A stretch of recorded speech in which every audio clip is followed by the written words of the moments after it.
La cerveza fue descubierta hace miles de años. Apareció cuando los hombres encontraron un respiro en su lucha diaria por la supervivencia. La cerveza es la bebida del hombre corriente, una bebida auténticamente global con una historia fascinante. Es imposible imaginar un lugar del mundo donde no se disfrute de ella. La cerveza ha sido muy importante para la civilización humana. Frank Zappa es famoso por decir que todos los países necesitan una línea aérea y una cervecería.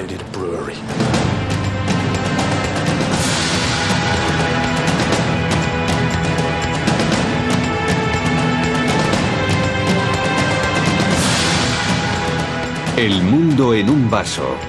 La cerveza.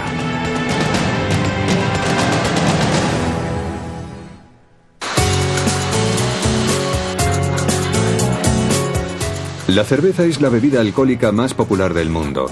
167 países fabrican más de 144.000 millones de litros al año. Hay muchas clases de cerveza en todo el mundo, desde las heladas cervezas rubias europeas hasta las templadas ales inglesas. Empezó siendo un producto casero y se convirtió en una industria que se extendió por todo el mundo. Ahora se ha cerrado el círculo. Hay pequeñas industrias cerveceras locales que compiten con marcas globales gigantescas. La historia de la cerveza es la historia de la civilización. Si no fuera por la cerveza, la gente sería nómada. Viajaría de un lugar a otro. No existiría ninguna razón para permanecer en un lugar fijo. Su fabricación se inició hace miles de años en Oriente Medio, en los primeros asentamientos de Sumeria.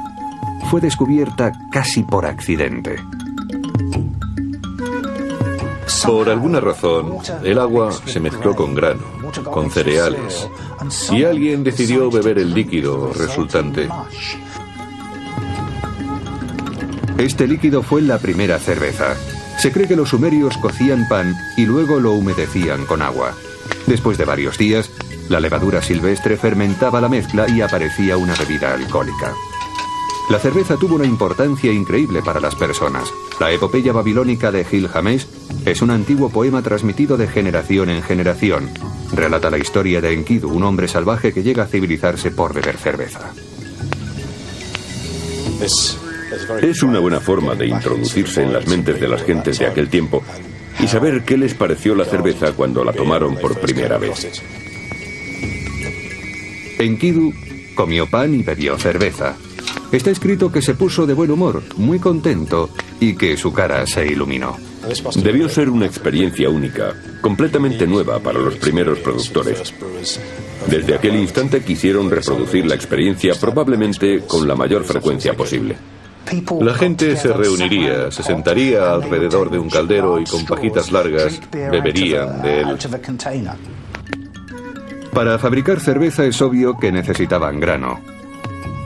Los orígenes de la cerveza son los orígenes de la agricultura. Los asentamientos humanos se formaron alrededor de los cultivos necesarios para conseguir pan y cerveza. Lo más importante para los primeros bebedores de cerveza es que era alimenticia, una fuente de azúcar que no podía conseguir en ningún sitio.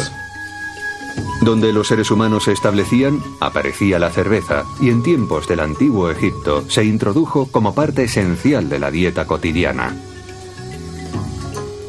Su dieta habitual parecía consistir en cerveza y cebollas, lo que haría que su aliento fuera muy fuerte. Todas las personas tenían derecho a 5 hogazas de pan y 2 vasos de cerveza al día. Era así de importante para ellos. El vino en el antiguo Egipto era para la élite, pero la cerveza la bebían todos. Los arqueólogos han encontrado abundantes pruebas de su importancia. En todas las tumbas egipcias que se han descubierto, los arqueólogos encontraron pequeñas figuras de trabajadores. Se cree que fabricaban cerveza para la vida del muerto en el más allá. La cerveza es muy importante para todos, y en lo que a los egipcios se refiere, debe haber sido igual de importante en la muerte. Básicamente, la cerveza es un cereal fermentado. Cuando el arte de su producción se extendió por el mundo, las sociedades antiguas debieron emplear cualquier grano disponible.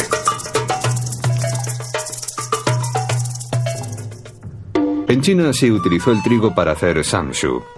Los rusos utilizaron el centeno para hacer kwas y en Japón las más antiguas fábricas utilizaron arroz.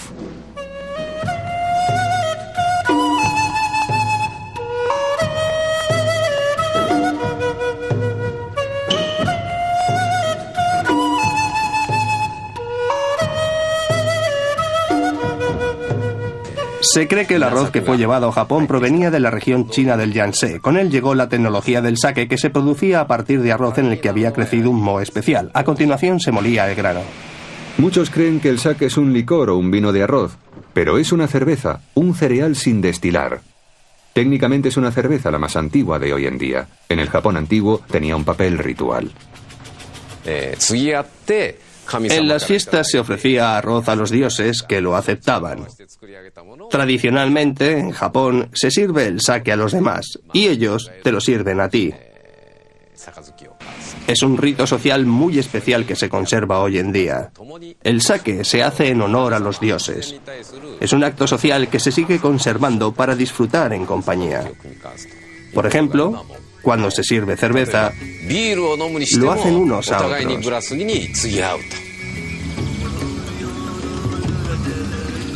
Puede que el sake sea la bebida tradicional de Japón, pero la cerveza de cebada es actualmente la bebida más popular. Esta clase de cerveza proviene de Europa. La cerveza se extendió por Oriente Medio a través de Armenia, Georgia y el sur de Rusia, hasta llegar a las famosas regiones cerveceras de Bohemia, Alemania, Bélgica y las Islas Británicas. Fue allí donde la cerveza se convertiría en la famosa bebida que conocemos hoy en día. Antes de que conozcamos cómo el brebaje de los antiguos se convirtió en la cerveza actual, es importante saber de qué está compuesta.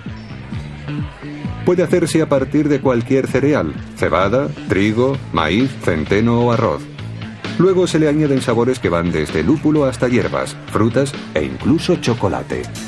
Existen cientos de estilos de cervezas, pero normalmente se fabrican a partir de 4 ingredientes básicos: agua, grano malteado, normalmente cebada, lúpulo y levaduras.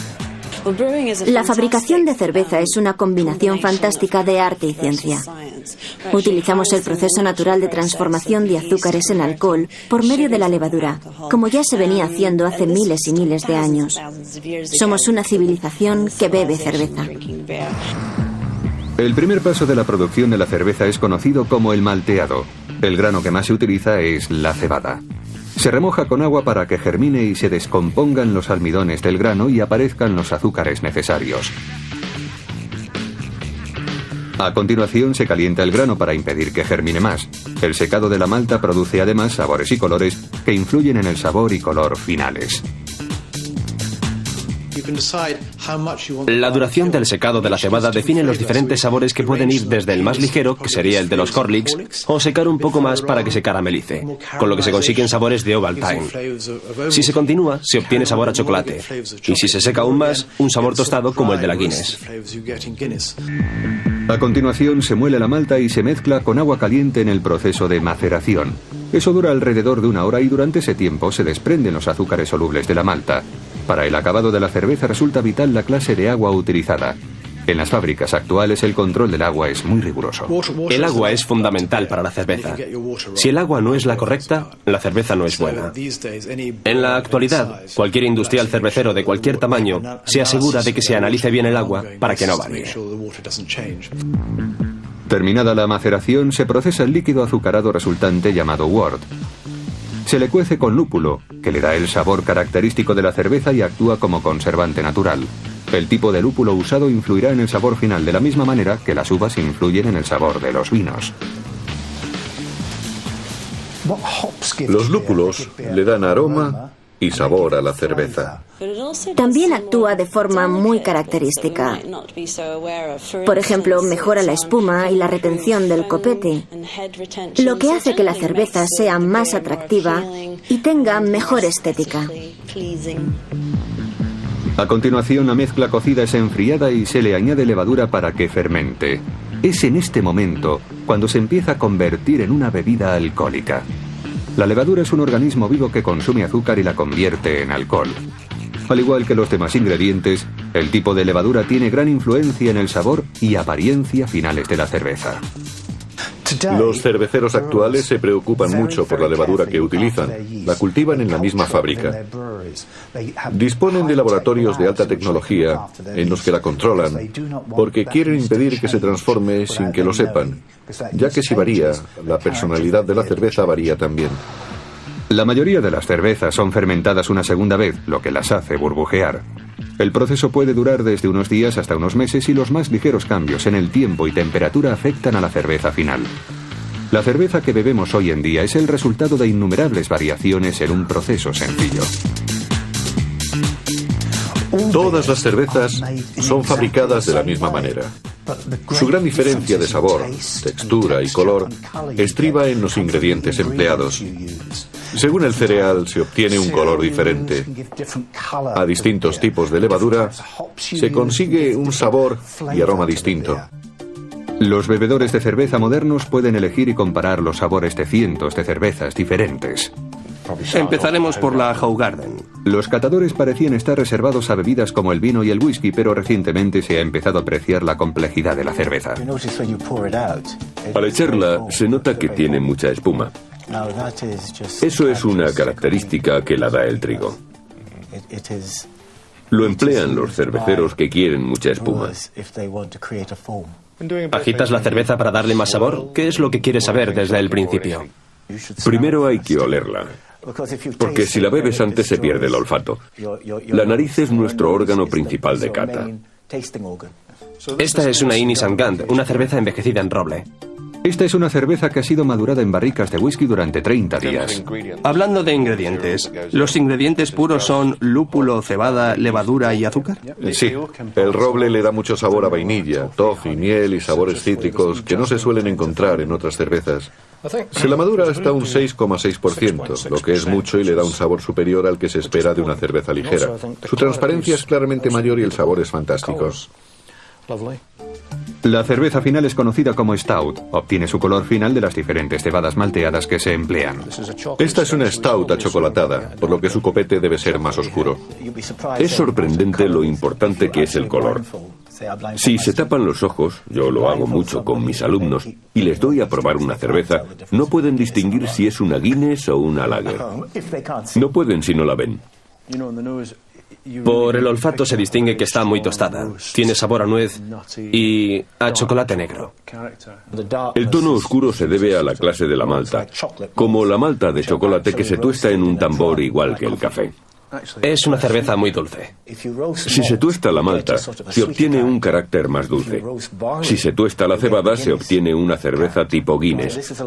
Esta es un poco dulce, y la Guinness es un poco más seca porque utilizan cebada tostada en lugar de esta, que emplea malta tostada que es más dulce. Tiene un sabor redondo, muy agradable. Es inofensiva.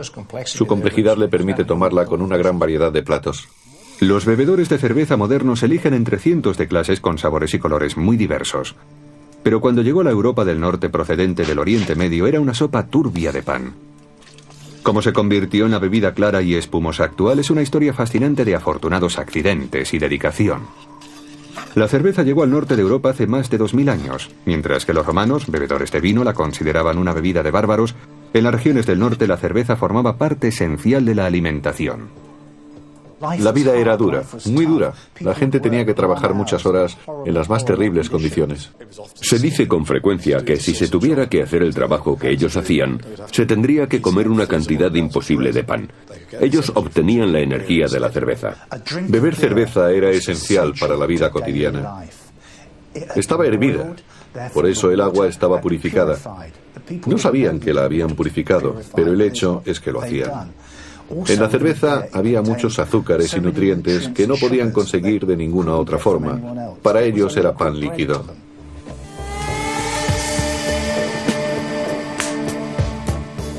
La cerveza tuvo una importancia enorme para los antiguos asentamientos del norte de Europa. En la saga finlandesa Kalevala, 400 versos están dedicados a la cerveza y solo 200 a la creación del mundo. Pero no era la bebida que conocemos hoy en día. Era turbia, no podía almacenarse y la hacían solo las mujeres. Los escritos demuestran que en 1509 en Aberdeen había 152 cerveceros y todos eran mujeres. La cerveza era fabricada generalmente por mujeres. Era una más de las tareas caseras. La mayor parte de la cerveza se producía en cantidades muy pequeñas porque no se podía guardar. Se fabricaba con mucha frecuencia y era una tarea doméstica más. Una excepción de la fabricación casera de cerveza a pequeña escala era la que se hacía en los monasterios de Europa. La producción de cerveza se inició en ellos en el siglo X, pero a una escala mucho mayor.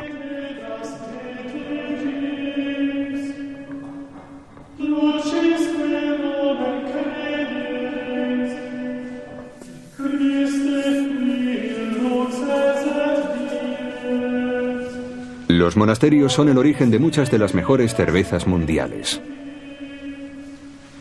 Los monjes eran personas increíblemente poderosas. Frecuentemente estaban vinculados a la agricultura y recibían regalos de las granjas locales. Además, fueron los creadores de uno de los primeros sistemas hoteleros. Los peregrinos viajaban de país en país en busca de conocimientos religiosos. Se alojaban en monasterios y allí se les daba comida y bebida. Probablemente no eran los únicos que producían cerveza en grandes cantidades. Cualquier institución grande consumiría una cantidad increíble de ella. Durante cientos de años, la ración diaria de la mayoría de las personas variaba entre 6 y 8 pintas al día. Esa era la ración normal en los monasterios. Los monjes eran muy inteligentes, sabían lo que estaban haciendo. En los días de ayuno, en que no podían comer, bebían cerveza. Los monjes perfeccionaron sus técnicas de fabricación de cerveza usando antiguos escritos egipcios que guardaban en las bibliotecas monacales. La gran herencia que nos legaron los monjes se debe a que eran muy estudiosos. Documentaban todo lo que hacían. Y por eso, en muchos lugares de Europa, se encuentran escritos antiguos para fabricar cerveza que provienen de hace 600, 700 años. Los monasterios tuvieron el mérito de dos grandes descubrimientos en la historia de la cerveza que conducirían a la gigantesca industria global actual. Crearon técnicas de fabricación que contribuirían a producir la cerveza más popular de nuestros días. Y lo que es más importante, empezaron a usar el lúpulo. La adición de lúpulo fue el comienzo de una nueva época. Marcó el final de las cervezas turbias y dulces del mundo antiguo y el comienzo de la cerveza amarga y clara que se degusta en la actualidad. El lúpulo se utiliza para preservar la cerveza, pero antes de empezar a usarse, los fabricantes de cerveza empleaban cualquier cosa que creciera en los setos o en los campos para añadirla a la cerveza.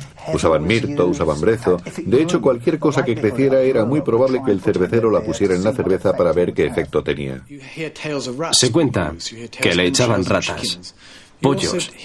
Se dice que echaban cortezas, que ponían hierbas, brezo, le echaban de todo. Todo lo que tenían a mano, en parte para darle sabor, en parte para darle cuerpo y en parte como conservante. Pero en aquellos tiempos no sabían lo que era conservante y lo que no.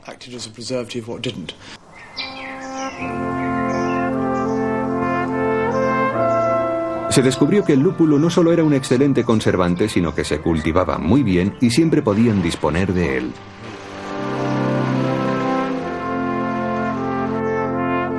El lúpulo es una planta trepadora lejanamente emparentada con el cannabis. Hoy en día se cultivan muchas variedades distintas en todo el mundo.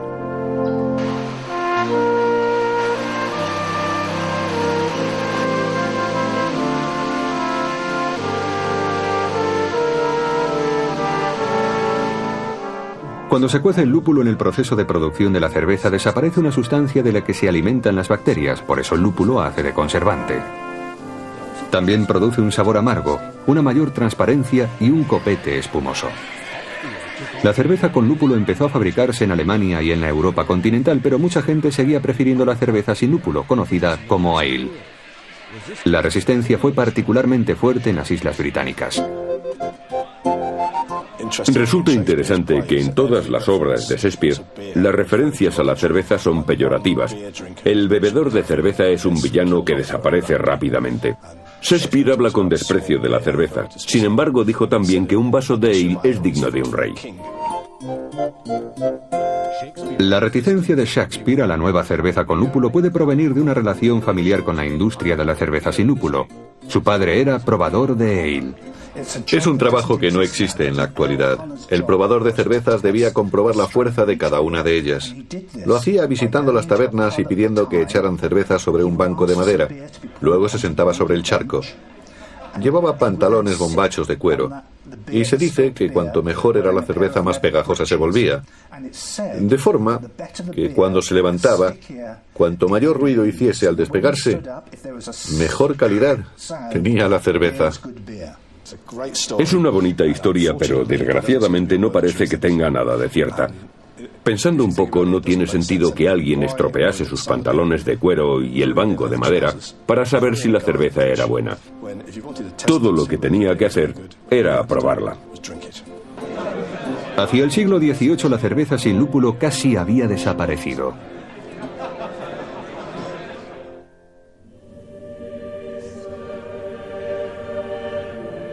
Fue una monja alemana, Santa Hildegard, la que documentó por primera vez el uso del lúpulo.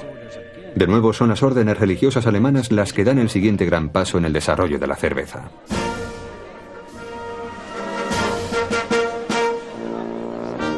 El Festival de la Cerveza, el Oktoberfest de Múnich, es el mayor festejo público cervecero del mundo. Todos los años, unos 6 millones de visitantes beben unos 5 millones de litros de cerveza y consumen más de 200.000 pares de salchichas de cerdo.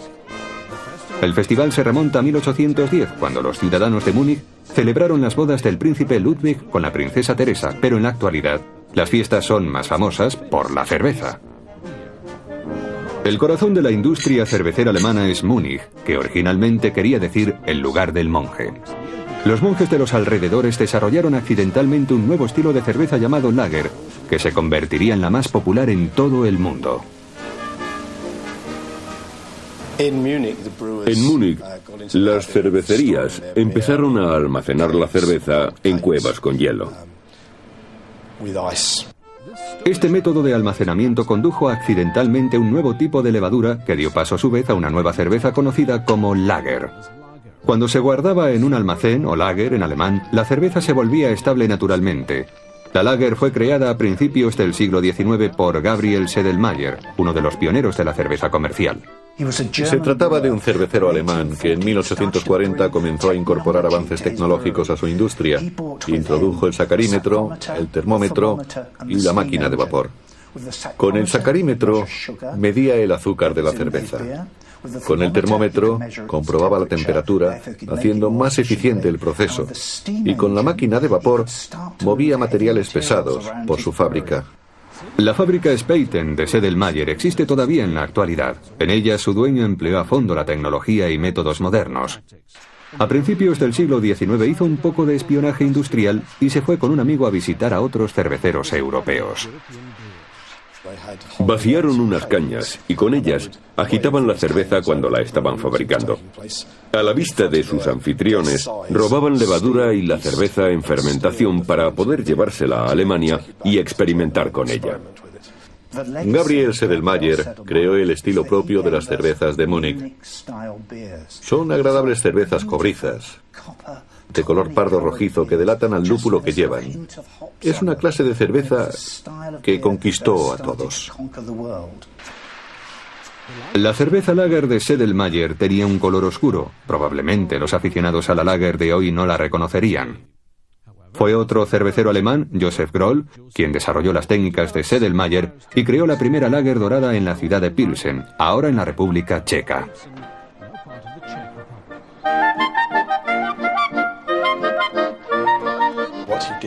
Lo que hizo antes que nadie fue usar una malta muy pálida.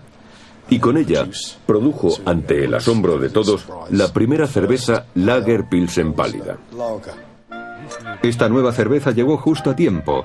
El cristal se acababa de introducir en Europa y la gente empezaba a ver lo que bebía. Todos los que deseaban ser refinados querían beber en un recipiente de cristal. El cristal es transparente, se ve a través de él. Hasta entonces no había importado si la cerveza era turbia, tenía pozos, no importaba su apariencia. Pero cuando se la servía en cristal sí importaba su apariencia. Lo que ocurrió en Pilsen fue algo extraordinario, porque empezaron a producir una cerveza clara, burbujeante, de aspecto agradable. Parecía magia en las jarras de cristal. Nadie está muy seguro de por qué Joseph Groll hizo esto. Porque en la ciudad de donde provenía, hacían una lager oscura. Todos la hacían así. La cerveza muy clara parecía un capricho suyo. Esta nueva cerveza clara fue conocida como Pilsen en honor a la ciudad donde fue creada. Muy pronto se propagó por toda Europa. En nuestros días, más del 90% de la cerveza mundial pertenece a este estilo de lager dorada. Joseph Groll, al crear la cerveza Pilsen, dio origen a la cerveza moderna.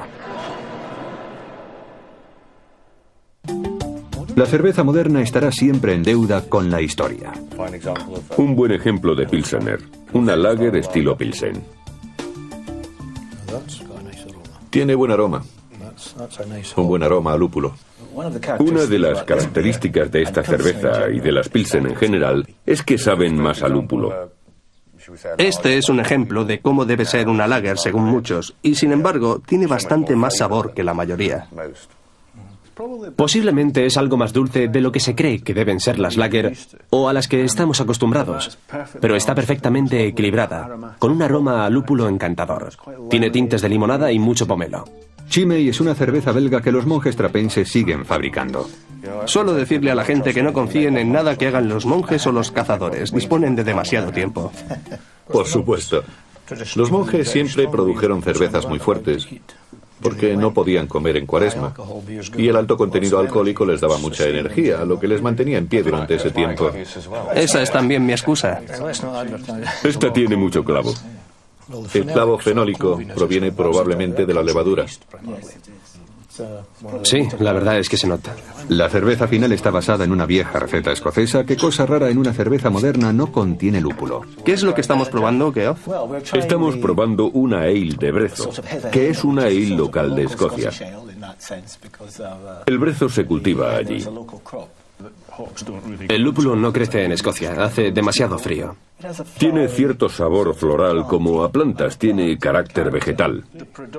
En esta, el aroma predominante, si cierras los ojos y metes la nariz en el vaso, es el del helado de menta con chocolate. Bueno, alimentemos al mundo con helado de chocolate y menta. Cuando la cerveza lager dorada fue inventada a mediados del siglo XIX, se extendió por toda Europa. En las regiones occidentales, sin embargo, no se consumió mucha lager hasta mediados del siglo XX. Las cervezas allí eran todavía un asunto turbio. Irlanda es la tierra de la stout seca y la más famosa de ellas es la Guinness.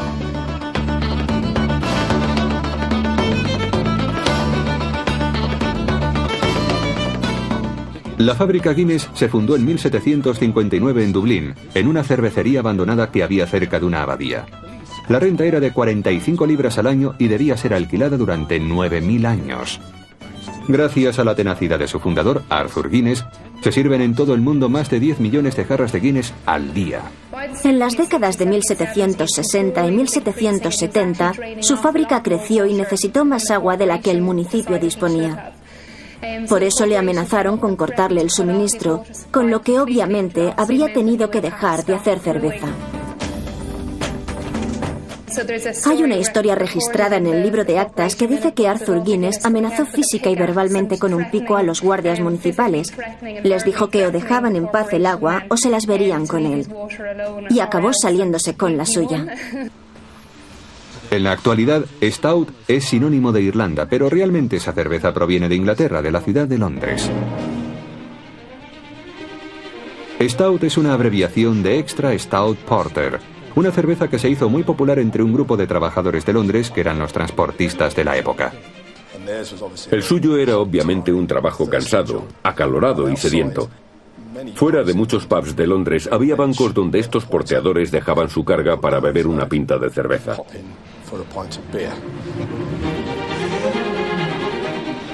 La cerveza que tomaban era muy oscura y muy amarga. Fue conocida por el nombre de los que la bebían, porteadores, porter en inglés. La producción para los porteadores se hacía a escala industrial y los fabricantes competían con cubas cada vez más y más grandes. La fábrica de Meux era tan grande que cuando se inauguró, más de 200 personas vestidas de punta en blanco cupieron en la cuba donde se iba a guardar la cerveza. Así de grande era. En la fábrica de Meux del Londres Central, el deseo de ser mejor y mayor que los rivales tuvo consecuencias desastrosas. Una de las grandes cubas ardió con miles y miles de litros de cerveza dentro. Al romperse, entró en muchas de las casas del vecindario, ahogando a un gran número de personas. La gente estaba muy sensibilizada con el tema. Recogieron a los muertos y los llevaron a un piso, a la habitación del piso de arriba para ocuparse de ellos. La población local, impresionada con el suceso, quería ver a los ahogados por cerveza. Muchos fueron a verles y se armó tal jaleo que el suelo se hundió y hubo más muertos todavía. Durante el siglo XIX, los cerveceros irlandeses tomarían la delantera a los ingleses.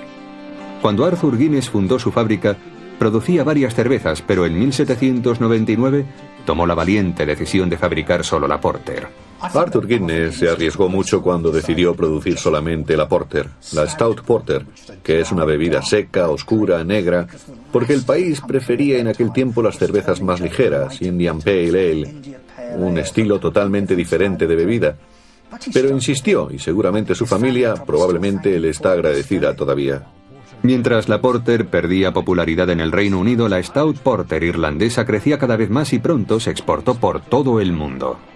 Se estima que hacia 1930, 1 de cada 10 dublineses dependía directa o indirectamente de Guinness para ganarse la vida.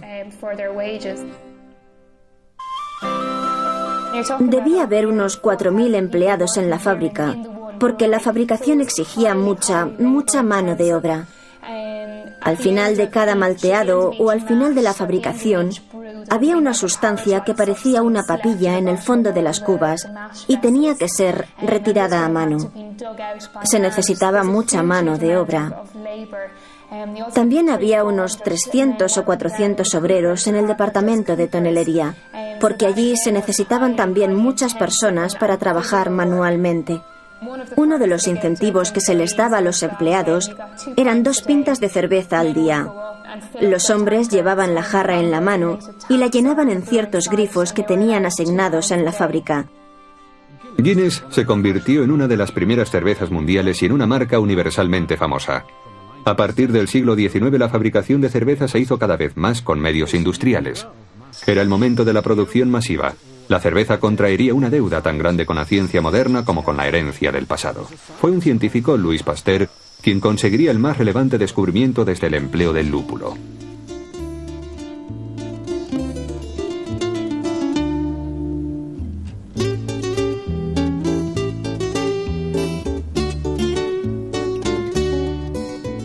Louis Pasteur era francés. Provenía de la región de Diois. Sentía gran antipatía por los alemanes y quería atacarles por donde más daño pudiera hacerles, a ellos y a su idea de superioridad. Por eso quiso enseñarles cómo se debía hacer una buena cerveza desde el punto de vista científico. El nombre de Pasteur recuerda a muchos la leche pasteurizada, leche hervida para eliminar los microbios. Pero su auténtico legado fue la cerveza pasteurizada, cuya fabricación tendría mejores condiciones sanitarias. Louis Pasteur fue la primera persona que vio la cerveza a través del microscopio. Empezó examinando la levadura, pero lo que descubrió cambiaría para siempre el proceso de fabricación de la cerveza. Hasta los años 1860, muchos científicos no querían creer que la levadura era un organismo vivo. Decían que era un compuesto químico que surgía en la cerveza por los cambios que se producían en la fermentación. Pero Louis Pasteur demostró que la levadura era realmente un organismo vivo. El descubrimiento de Louis Pasteur explicó el proceso de fermentación por el cual la levadura transforma el azúcar en alcohol. Eso significó que por primera vez la fermentación podía ser controlada. En 1871 el cervecero inglés White Bread le invitó para que examinara su cerveza. En el siglo XIX, White Bread era uno de los más grandes cerveceros de Londres, pero tenía un inmenso problema. Sus cervezas se estropeaban y no sabía por qué. El personal de White Bread había oído hablar de Pasteur y de lo que podía hacer con la cerveza, así que lo invitaron a la fábrica. Lo primero que hizo fue comprar un microscopio. Durante una semana estuvo estudiando la cerveza. Gran parte se estropeaba o se amargaba. Los trabajadores fueron el lunes a preguntarle qué había encontrado. Él les preguntó a su vez si no se les estropeaba la cerveza. Y le contestaron que con mucha frecuencia había que tirar la tercera parte. No podían comprender que viera algo por el microscopio, pero él les explicó que la cerveza se infectaba debido a unas bacterias, así que se fueron a comprar al día siguiente su propio microscopio. Pasteur descubrió también que un calentamiento rápido de la cerveza destruiría las bacterias que hacían que se pusiera amarga.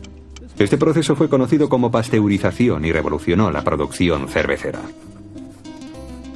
Sin Pasteur habríamos tenido levaduras rondando por el país, rondando por las cervecerías.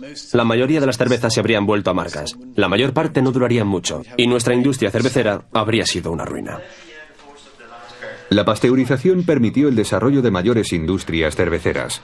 Ahora se podía fabricar y almacenar la cerveza sin riesgos. Era el alba de una nueva supercerveza que amenazaba con eliminar para siempre a las pequeñas industrias cerveceras.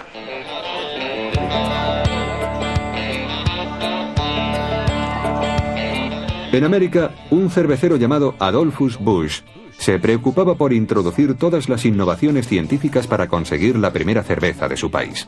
Adolphus Busch fue un gran empresario con mucha iniciativa que, como muchos otros, empezó casi desde la nada.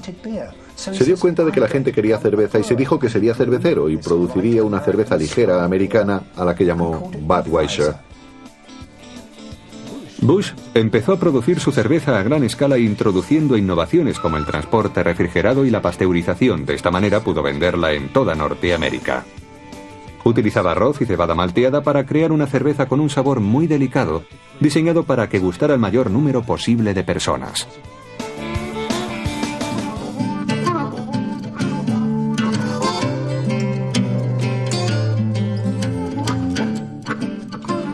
Adolphus Busch, con su compañía Anheuser-Busch, sentó los cimientos de la cerveza comercial que se impondría en la industria cervecera. Por millares, los norteamericanos comenzaron a beber esta nueva, suave y gustosa cerveza. Mientras los pequeños cerveceros, Dios los bendiga, trataban de producir sabores muy intensos y diferentes, lo que el gran cervecero trataba de conseguir era algo que atrajera a mucha gente. Por lo tanto, evitaba los sabores fuertes para hacer una cerveza un poco más delicada y elegante, sin sabores que no gustaran al público. Hubo tiempos en los que los cerveceros producían solo para su ciudad. En Alemania se decía que la cerveza se debía beber viendo la chimenea de la fábrica, pero el mundo moderno ha hecho que esto cambie. A finales del siglo XIX, mientras estaban desarrollando las supercervecerías de Occidente, existía un gran mercado potencial en Oriente donde la cerveza era relativamente desconocida, pero eso estaba a punto de cambiar.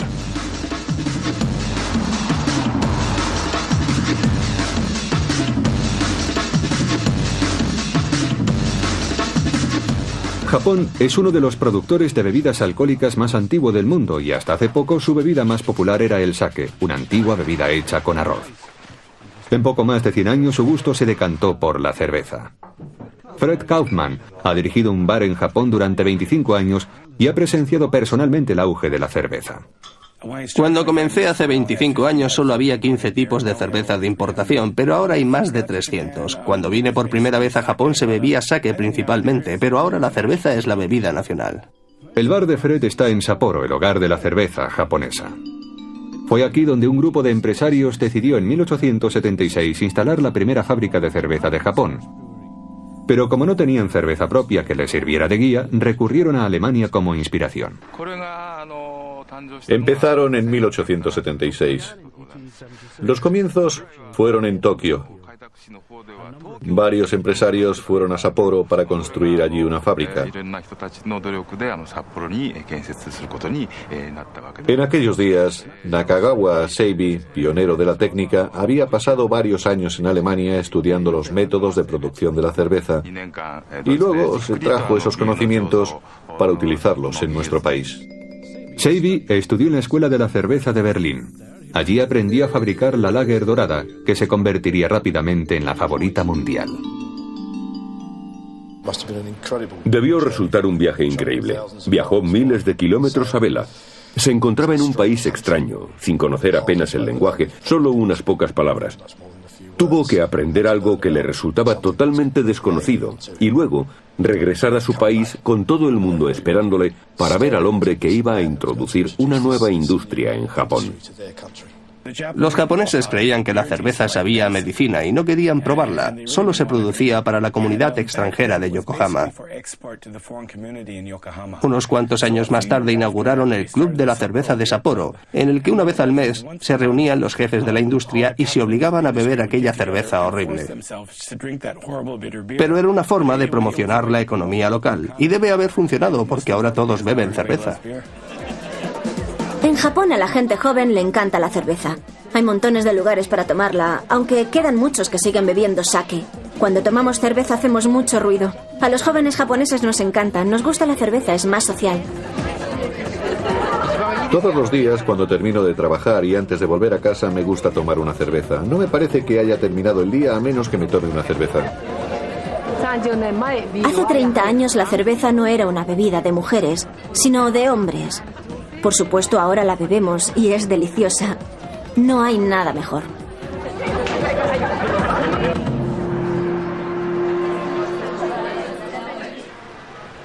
Japón es un ejemplo típico de los muchos países asiáticos que han creado su propia industria cervecera durante los últimos 100 años. A pesar del éxito de la cerveza japonesa, las más populares son importadas. Después de miles de años de historia, los grandes cerveceros corrían el peligro de convertir la cerveza en un producto espumoso masificado con poca más variedad que los refrescos de cola. Están comprando fábricas en China, en Sudamérica y en la Europa del Este, porque quieren convertir la cerveza en algo demasiado comercial. Muchos amantes de la cerveza de todo el mundo se preocupan por el predominio de las grandes industrias. La cerveza corre peligro de perder su identidad, por eso han decidido fabricar la suya propia. Sí, esta es una Heineken. Tienen fábricas por todo el mundo. Según los bebedores de cerveza, las pequeñas fábricas se enfrentan a una fuerte competencia por parte de las grandes empresas internacionales. La textura es muy ligera, muy refrescante. Es la clase de cerveza que te domina. No resulta raro que te tomes varias pintas. El aroma a malta y lúpulo está muy bien equilibrado. No hay ninguno que predomine. No hay nada que no guste en esta cerveza. Esta cerveza no tiene nada que destacar. No va a gustar ni tampoco va a generar odios, pero no será la favorita mundial. Yo no estoy de acuerdo, creo que gustará. ¿De verdad lo crees? Sí. Bueno, puede que llegue a ser el tercero o cuarto fabricante mundial. Ford es el principal fabricante de coches del mundo, pero a mí no me gustan sus coches. Pero mucha gente compra un Ford. Pasemos ahora de los grandes fabricantes a los pequeños fabricantes. Bien, ¿probamos otra? Probemos la Eye of the Hawk, un nombre atractivo aunque solo sea eso. The Eye of the Hawk procede de Mendocino Brewery, California, una de las primeras cerveceras pequeñas norteamericanas. Lo que huelo por primera vez es exactamente lo que recuerdo de las cervezas pequeñas norteamericanas respecto al lúpulo, la levadura. Es un poco turbia. Si utilizan demasiada malta y demasiado lúpulo, acaban así. Pero no tienen nada de malo. Es una cerveza que se toma en cantidades moderadas y el fabricante lo tiene en cuenta. Es como solía ser la cerveza. Tenemos la Dead Guy Ale de Rogue Brewery de los Estados Unidos. La Rogue Brewery fue creada por uno de los fundadores de Nike. Para mí tiene mucho de lichis. Es un aroma que casi se mastica. Estos fabricantes son casi místicos de su producción, por la forma en que la hacen y cómo la hacen. Sí, estoy de acuerdo. Es casi imposible estar con esta gente en una habitación sin hacerse entusiasta de la cerveza. En los últimos 30 años se ha iniciado un nuevo capítulo en la larga y rica historia de la cerveza. Si fue América la que creó una de las primeras factorías cerveceras industriales, es también la vanguardia de una revolución callada con una serie de pequeñas fábricas en la California del Norte. La primera la creó Jack McAuliffe en 1976. Había servido en una base naval de Escocia y allí descubrió las cervezas tradicionales británicas. Cuando regresó solo encontró una de ellas en los bares, pues no tenían más que la lager americana fabricada industrialmente. Así se dio cuenta de que los americanos se estaban perdiendo algo. Don Barclay, entonces recién salido de la Universidad de la Cerveza, recuerda cómo empezó todo. Los primeros días en New Albion Brewing Company fueron una gran experiencia, una experiencia única. Los grandes cerveceros nos decían: ¿qué hacéis? Eso es imposible. ¿Cómo pensáis superar a Anheuser-Busch o a Miller o a Coors? Y les decíamos que hacíamos una cerveza única, algo diferente para nuestros pubs locales. En 1976 había solamente 16 fábricas de cerveza en Norteamérica. La New Albion Brewery fue la primera fábrica pequeña y los amantes de la cerveza la observaron con interés. Cuando empezamos, no nos dimos cuenta de la importancia que adquirirían las fábricas de cerveza pequeñas. Sabíamos que íbamos a conseguir un buen producto y que le iba a gustar a la gente, pero no creímos que llegaran hasta donde han llegado. La New Albion se convirtió en la Mendocino Brewing Company e inspiró a una nueva generación de pequeñas cerveceras repartidas por toda Norteamérica que cambiarían para siempre el mundo de la cerveza. Pusieron más lúpulo del que una cervecera europea habría puesto. Emplearon cebada y otras maltas de forma diferente que en Europa. Como resultado, ahora tenemos unas cervezas con un fantástico sabor. Ahora, con la explosión de las pequeñas cerveceras, que en los Estados Unidos son literalmente miles y miles, y eso es muy importante, podemos pasar por nuestro bar local en cualquier lugar de América y tomar una buena cerveza.